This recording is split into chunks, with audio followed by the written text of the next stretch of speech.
प्रणाम। जय जिनेन्द्र बधाने। चलो प्रारंभ करिए આપણે।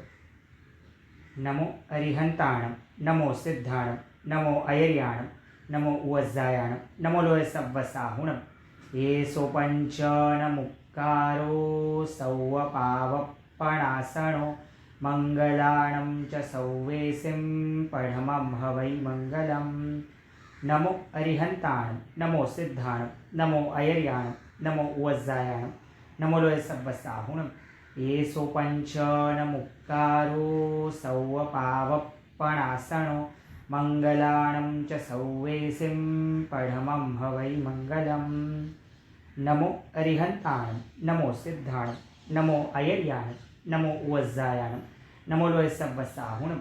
ये सोपंच नमुक्कारो सौवपावपणासणो मंगलाणं च सौवेसिं पढमं हवै मंगलम्।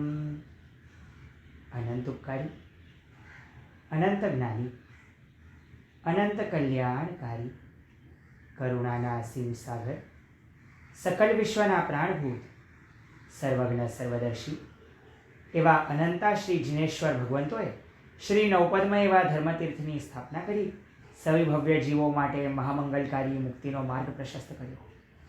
જેમનું પરમ પાવન પવિત્ર આલંબન ગ્રહણ કરીને આપણે એક એવું કથારત્ન જોઈ રહ્યા છે જે આંતરચક્ષુ ઉઘાડે, જે જ્ઞાન ચક્ષુ ઉઘાડે।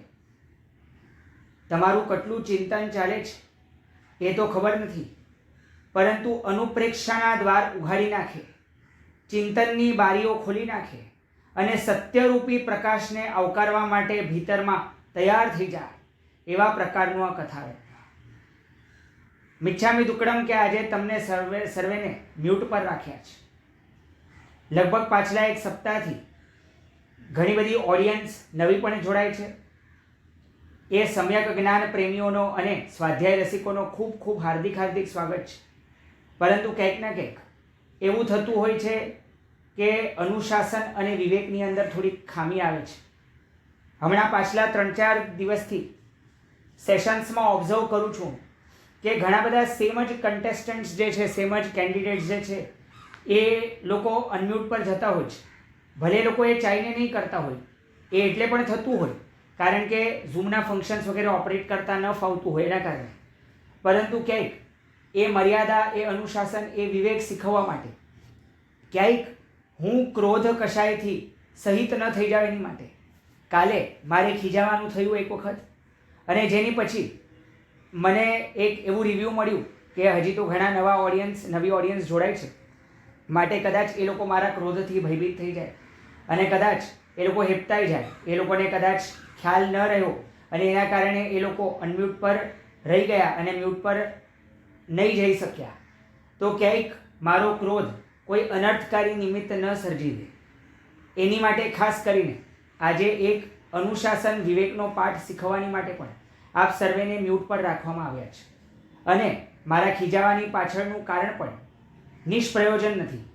એ ખીજાવાની પાછળનું કારણ એ છે કે આપના એકના અનમ્યુટ પર જવાથી બીજા અન્યના બધાની સ્વાધ્યાયની લિંક તૂટી જાય, જેના કારણે ક્યાંક ને ક્યાંક એ લોકો પણ ડિસ્ટર્બ થાય, એ લોકોનો ફ્લો ભાંગી જવાના કારણે એ લોકો બરાબરથી ગ્રાસ્પ નહીં કરી શકે, એબ્ઝોર્બ નહીં કરી શકે।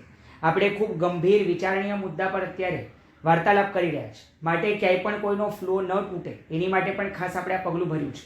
એટલું યાદ રાખજો કે આ મારી નોર્મલ ટીચિંગ સ્ટાઇલ નથી।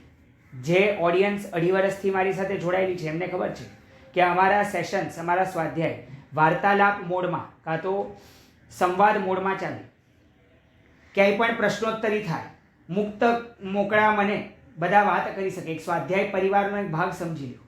પરંતુ ક્યાંક એવું છે કે હમણાં કોઈક અંતરાય કર્મો એવા નડે છે કે જેના આધારે છે ને મારો અડધું ફોકસ અનમ્યુટનું મ્યુટ કરવામાં જાય, કારણ કે લગભગ એવું થાય કે બધા લોકો અવારનવાર પાછા બધા લોકો સમય પર જોડાતા ન હોય એટલે અવારનવાર બધા જોડાયા કરે અને પછી એક ડિસ્ટ્રેક્શન આવે અને જેના કારણે બધાને છે ને બધાનો બેકગ્રાઉન્ડ નોઇઝ વગેરે પાછું છે ને ક્યાંક વાસણ ખખડતા હોય, ક્યાંક પોતાનો કોઈકનો અલગ જ અવાજ સંભળાતો હોય, કોઈકની સાથે વાત કરતું હોય। આ બધાથી શું થાય તો કે યુટ્યુબ પર પણ જે પણ ઓડિયન્સ આપણી ડિરેક્ટલી સાંભળે છે એમની સામે પણ એક ઇમ્પ્રેશન, ઇમેજ આપણી ખરાબ પડે છે, કારણ કે આપણે અનુશાસનમાં અને વિવેકમાં નથી।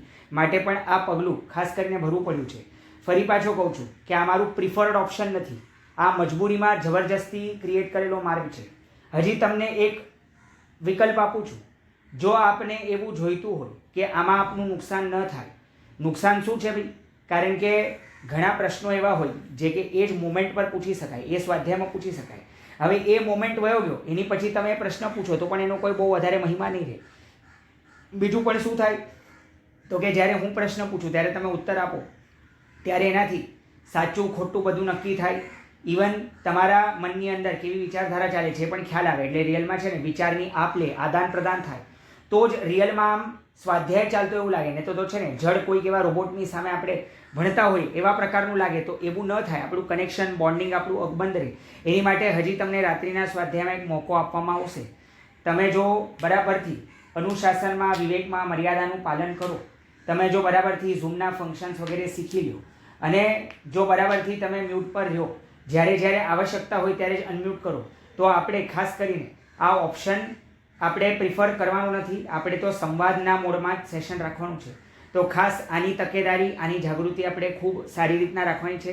કારણ કે સમ્યક જ્ઞાનનો પણ એક વિનય હોતો હોય છે. કદાચ અમે તો બહુ નાના કે ક્ષુદ્ર તુચ્છ બાલ જીવો કહેવાય, અમારે તો વિનય સાચવવાનો હોય પણ નહીં, પરંતુ સમ્યક જ્ઞાનનો વિનય ખૂબ આવશ્યક છે. માટે પણ આપને આ કહું છું. ખરાબ લાગ્યું હોય તો ખાસ ખૂબ ખૂબ મિચ્છામી દુક્કડમ. પરંતુ આ મારી વિનમ્ર ભરી વિનંતી સમજજો, જેના આધારે આપણા સ્વાધ્યાયમાં ક્યાંય પણ સ્ખલના પહોંચે નહીં. હવે આવીએ કથારત્ન પર, સાધ્વીજી ભગવંતના મન મસ્તિષ્ક પર. તો આ સાધ્વીજી ભગવંત મને ને તમને પ્રશ્ન પૂછી રહ્યા છે. આમ સમજજો, આ કથારત્નને સામાન્ય સાધારણ એટલે નહીં સમજતા. કારણ કે જો તમે એમ સમજો છો કે આ લક્ષ્મણા સાધ્વીજી ભગવાનનું કથારત્ન છે તો થાક ખાઓ છો. આ કથારત્ન આપણા સૌનું છે. આ કથારત્ન કોઈ થર્ડ પાર્ટીનું નથી, કોઈક વેગળા વ્યક્તિનું નથી. આ આપણા બધાનું કથારત્ન છે. આપણે પોતાની ભીતર રહેલા લક્ષ્મણા સાધ્વીજી ભગવંતને આપણે શોધી કાઢવાના છે. આપણે પોતાની નબળી કડી આપણે પકડી પાડવાની છે. કારણ કે આપણી બધાની ભીતર એક લક્ષ્મણા સાધ્વીજી ભગવંત વિલસી રહ્યા છે. એક લક્ષ્મણા સાધ્વીજી ભગવંત આપણી ભીતર પણ વસવાટ કરી રહ્યા છે. ક્યાંય એવું તો નથી ને કે આપણે બધા નિશ્ચિંત થઈને બેઠા છીએ, પરંતુ આપણે પણ આવી રીતના જ વિચારના પ્રવાહોમાં તણાયા છે. આ તો છે ને, હું તો રિયલમાં એમ કહું છું કે કેટલી મોટી એચિવમેન્ટ કહેવાય કે એમને આલોચના કરવાનું મન પણ થયું છે. કારણ કે છે ને, વચન અને કાયાની અંદર તમે જોશો ને, કાયામાં એવી કોઈ પ્રવૃત્તિ નથી જ્યાં આગળ છે ને સંયમનો આચાર દુભાય. વચનની અંદર એવું કોઈ પ્રોત્સાહન નથી જ્યાં આગળ છે ને પાપ વગેરે ને પ્રેરણા મળે. પરંતુ છતાં પણ મનની અંદર એમને એવો વિચાર આવ્યો જે કે વિભાવનો હતો, તો તરત એમણે પકડી પાડ્યો. એટલે શું ઓબ્ઝર્વેશન સ્કિલ્સ છે, શું સેલ્ફ એનાલિસિસ, શું સેલ્ફ ઇવેલ્યુએશન છે, શું એમનું સેલ્ફ ઇન્ટરપ્રિટેશન હશે, શું એમનું સેલ્ફ રિફ્લેક્શન હશે, શું છે એમણે આત્મ સાક્ષાત્કાર એચીવ કર્યો હશે, શું એમનો શાસ્ત્રબોધ જાગતો હશે, એ પણ આપણે ખૂબ અનુમોદના પાત્ર છે. કારણ કે છે ને, હું ને તમે તો આ બધી વસ્તુની ગણતરી કે નોંધ પણ ન લઈએ. આ જે એમની સાથે થયું ને, એક આપણે તો આવે ગયે એવા પ્રકારનું વિચાર. અત્યારે એમની મનસ્થિતિ કેવી છે ખબર છે? બહુ હેઝી છે, બહુ અનક્લિયર છે, બહુ અસ્પષ્ટ છે. કારણ કે મનનું આસમાન સાફ નથી. ક્યાંક એમાં વિષયોના વાદળાઓ, ઘનઘોર વાદળાઓ ઘેરી વળ્યા છે. ક્યાંક વિકલ્પોની વીજળીઓ કડાકા ભડાકા કરી રહી છે, અને ક્યાંક વરસાદ પડી રહ્યો છે વિકલ્પોનો. અને વચ્ચે વચ્ચે એવું પણ થાય છે કે સમ્યક જ્ઞાનરૂપી સૂર્ય એ પોતે પોતાના પૂર્ણ સ્વભાવે પ્રકાશિત થઈને જાજ્વલ્યમાન દૈદીપ્યમાન સ્વરૂપ દેખાડીને આ બધું જ હટાવી દે છે. આ બધા જ આચ્છાદનો, આવરણોને હટાવી દે છે અને આસમાનને સાફ કરે છે. આપણે એ આખી પ્રોસેસ જોઈ રહ્યા છે. આ આખી જર્નીને છે ને બરાબરથી માણજો. કારણ કે આ જર્ની આપણા સૌની છે. હજી એક વસ્તુ, કદાચ તમને એવું લાગતું હોય કે આપણી માટે તો છે ને મૈથુન ક્રિયા વગેરે આપણે તો છોડી શકીએ ભાઈ, આપણે તો વિતરાગની આજ્ઞાને પ્રાયોરિટી આપી શકીએ. આ સાધ્વીજી ભગવંત આટલા ઉચ્ચે ચડેલા, છઠ્ઠા ગુણસ્થાનકને સ્પર્શેલા, એમને આટલું ખબર નથી પડતી તો એટલું સમજો. હરેકની નબળી કડી વેગળી હોય. તમારે તમારા પોઈન્ટ ઓફ વ્યૂથી વિચારવાનું છે ભાઈ, કે જે છે ને આપણે શું પ્રિફર કરીએ છીએ. જેમ છે ને અહીંયા સાધ્વીજી ભગવંત મને ને તમને પૂછી રહ્યા છે, રાગ કે વિતરાગ, રાગ કે વિતરાગ, વિકૃતિ કે વિશુદ્ધિ, વિકારોની દુનિયા કે વિમલ બનવાની દુનિયા. આપણે શું પ્રિફર કરીએ છીએ? ઇન્દ્રિય કે આત્મા, ક્ષણિક સુખ કે શાશ્વત સુખ, પંચેન્દ્રિયના વિષય સુખો કે પછી પંચ પરમેષ્ઠી ભગવંતના વચનો? તમે શું પ્રિફર કરો છો? ઈષ્ટ પદાર્થ કે પછી ઈષ્ટદેવના વચનો? બહુ સમજવા જેવું છે. આપણે અહીંયા આગળ વીર્યાણુઓ કે શુક્રાણુઓના અધોગમનથી વિનાશ કે પછી વીર્યાણુઓ અને શુક્રાણુઓના ઉર્ધ્વગમનથી આપણે વિકાસ સાધવો છે. આપણે શું કરવું છે? જેમ છે ને, આમ કદાચ તમારી માટે બ્રહ્મચર્ય મૈથુન કદાચ આટલો મોટો વિષય ન હોય, પણ બીજું કંઈક હશે તો તમારે એ પોઈન્ટ ઓફ વ્યૂથી વિચારવાનું છે.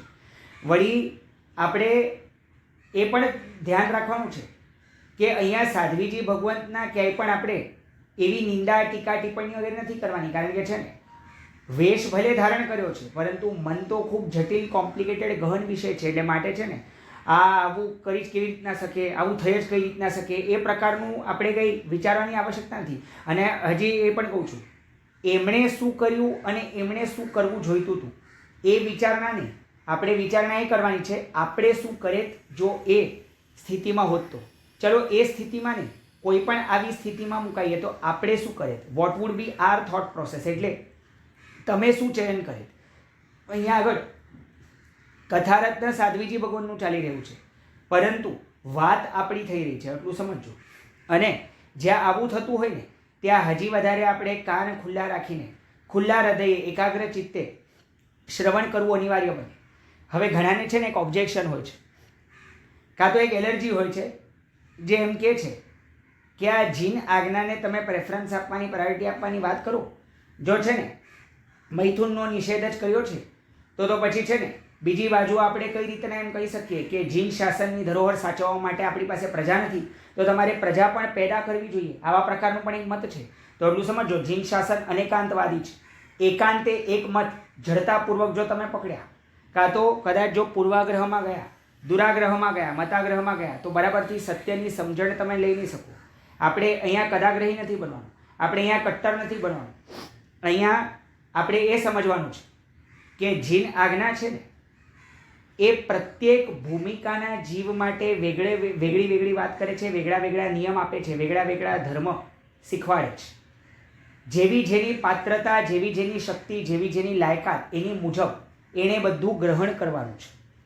અને ઇતિહાસ, વિજ્ઞાન, ગણિત, એસ્ટ્રોલોજી એટલે જ્યોતિષ, પછી આર્કિયોલોજી, એવો કોઈ વિષય નથી જે જીન આજ્ઞાની બહાર છે. અને જીન આજ્ઞાની બહાર રહેલું જે પણ છે એ બધું અસાર છે. કારણ કે જીન આજ્ઞામાં બધો જ સાર આવી જાય છે. માટે આને અંડર એસ્ટિમેટ નહીં કરતા, પાવરને અંડર એસ્ટિમેટ નહીં કરતા. ત્રિભુવનની ભીતર આજ્ઞાનું સામ્રાજ્ય પથરાયેલું છે.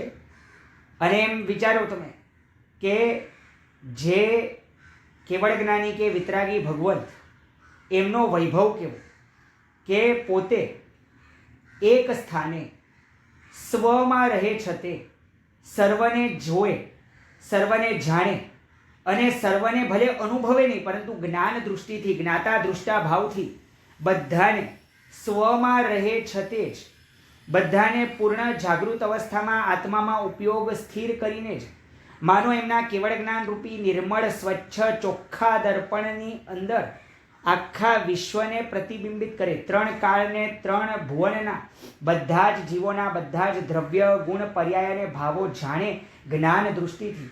અને સાધ્વીજી ભગવાનને પણ એ ખબર પડી ગઈ છે, પરંતુ આપણે એ સમજવાની આવશ્યકતા છે કે અહીંયા છે ને, અહીંયા સાધ્વીજી ભગવંત છે, માટે એમની માટે છે ને એ સર્વવીરતીધર છે. એમણે મૈથુનનું અત્યારે 9 કોટીથી વ્રત લીધું છે. આપણી માટે 6 કોટીથી છે. એમની માટે છે ને, એમની માટે મન વચન કાયા કરણ કરાવણ અનુમોદનથી છે. આપણે તો અનુમોદન સહેલાઈથી થઈ જાય, માટે આપણે મન વચન કાયાને કરણ કરાવણ એવી રીતના 6 કોટીથી શ્રાવકના વ્રત આવે. તો છે ને બંનેની માટે પાછો તફાવત આવશે ભાઈ નિયમની અંદર. જેમ એમને છે ને, એમને આ અનુમોદવાનું પણ નથી, એટલે એમની માટે છે ને, એમની માટે ટોટલ નિષેધ છે. હવે આપણી માટે કેવું છે ભાઈ? આપણી માટે બધા વિકલ્પો છે ભાઈ. વિજય શેઠ, વિજયા શેઠાણીની જેમ પણ તમે બ્રહ્મચર્ય પાડી શકો. અને શુદ્ધ અખંડ બ્રહ્મચર્યને છે ને તમારે ધરોહર સાચવવાની માટે, વંશવેલો વધારવાની માટે તમે એની અંદર અમુક આગાર, અમુક નિયમ, અમુક વ્રત પચ્છખાણપૂર્વક છૂટ પણ લઈ શકો. આ અલગ અલગ છે ને નિયમ છે ભાઈ, અલગ અલગ તબક્કાના જે પણ શ્રાવક શ્રાવિકાઓ છે. પરંતુ આટલું સમજજો કે જે નિયમ છે ને, એની અંદર પણ આપણે એક વસ્તુ ધ્યાન રાખવાની છે કે તમારી માન્યતા શું છે. જેમ છે ને અહીંયા આગળ મને ને તમને કદાચ અલગ અલગ પ્રકારના આગાર છૂટછાટ વગેરે બધું આપ્યું, પણ તમારી સુખની માન્યતા શું છે. એટલે જે છે ને એ ક્રિયા કરવાની અંદર તમે એના ટેમ્પરરી ક્ષણિક મધુબિંદુ જેવા સુખોની ભીતર સાચું અને શાશ્વત સુખ માની લો છો કે મોક્ષના સુખોને જ શાશ્વત અને સાચું સુખ માનો છો. આ પણ આપણે વિચાર કરવા જેવો વિષય છે. ઇવન છે ને નિસ્વાર્થ વિશ્વોપકારી સુકૃત કરનારા પરમાત્માએ તો બધા તબક્કાના જીવોની માટે કરુણા દૃષ્ટિથી હિત બુદ્ધિથી તારકતાપૂર્વક નિયમ બતાવ્યા. અને આપણે અવારનવાર કહેતા હોઈએ છીએ, વિતરાગ વલ્લભ વિશ્વના વાત્સલ્યતા તારી કેટલી, સહુ જીવમાં તું શિવ દેખતો ભવ્યતા પણ કેટલી, પોતે તર્યા તેમ સહુ તરે તારકતા પણ કેટલી, સહુ જીવોના કલ્યાણ અર્થે ધર્મતણી બક્ષિસ ધરી. આની અંદર વિતરાગતા વિશેનું બધું જ આવી ગયું ભાઈ. વિતરાગતાની તાકાત, વિતરાગતાની તારકતા, બધી જ વસ્તુ. આનાથી વેગળું તમારે વિતરાગતાની વિશે કંઈ પણ ભાવ રાખવાની આવશ્યકતા નહીં પડે, કારણ કે બધું જ આની અંદર કવર થઈ જાય છે. પરંતુ મારે તમને એ પૂછવું છે કે કોઈક ક્રિયા હોય ને એમાં માન્યતા શું કામ કરે છે. મન જેમ છે ને કાયાથી તમે ભલે ક્રિયા કરો, રિસ્પોન્સિબિલિટી ફરજ સ્વરૂપે ક્રિયા કરો, પરંતુ અનાસક્ત અને નિર્લિપ્ત ભીતરથી રહી શકો. જેમ આપણે ભરત મહારાજાનું દ્રષ્ટાંત લીધું છે, કામ ક્રીડા કરતી વખતે પણ નવ તત્વનું ચિંતન કરી શકે. સ્થૂલભદ્ર બ્રહ્મચારી મહામુનીશ્વરનું આપણે દ્રષ્ટાંત લીધું છે કે કઈ રીતના છે ને કોષાવેશ્યાના ગૃહમાં રહે છતે પણ કઈ રીતના પોતે પોતાના સંયમ ભાવમાં, પોતાના આત્મભાવમાં સ્થિર છે. એનો મતલબ છે ને એક તો પહેલો ઓપ્શન તો એ છે કે કરવાનું જ નથી પહેલું તો, પછી કરો તો પણ કયા હેતુથી કરો છો. જેમ છે ને જબરજસ્તી મજબૂરી ખાલી કર્તવ્યના ભાગ સ્વરૂપે ફરજપૂર્વક કરો છો, કે પછી છે ને રાચી માચીને રસપ્રદ નિશ્ચિંત થઈને કરો છો. વળી પાછું એની અંદર સુખ માનો છો કે એ તો માત્ર છે ને એક દુઃખના ઉપચાર સ્વરૂપ છે. એટલે આપણે છે ને ઇન્દ્રિયના સુખોની અનેકવાર વાત કરી છે, માટે અત્યારે એ વિષયાંતર ન થઈ જાય માટે એ વિષય અત્યારે નથી લેતો. પરંતુ મૂળ ઇન્દ્રિયના સુખો કે ઇન્દ્રિયની ખણજ કેટલી તકલાદી છે એ વિચારીને એ માનીને કરો છો. જો એવું હશે ને તો તમને જીન આજ્ઞા ગેરવ્યાજબી નહીં લાગે. તો ખાસ કરીને આની પણ આપણે નોંધ લેવા જેવી છે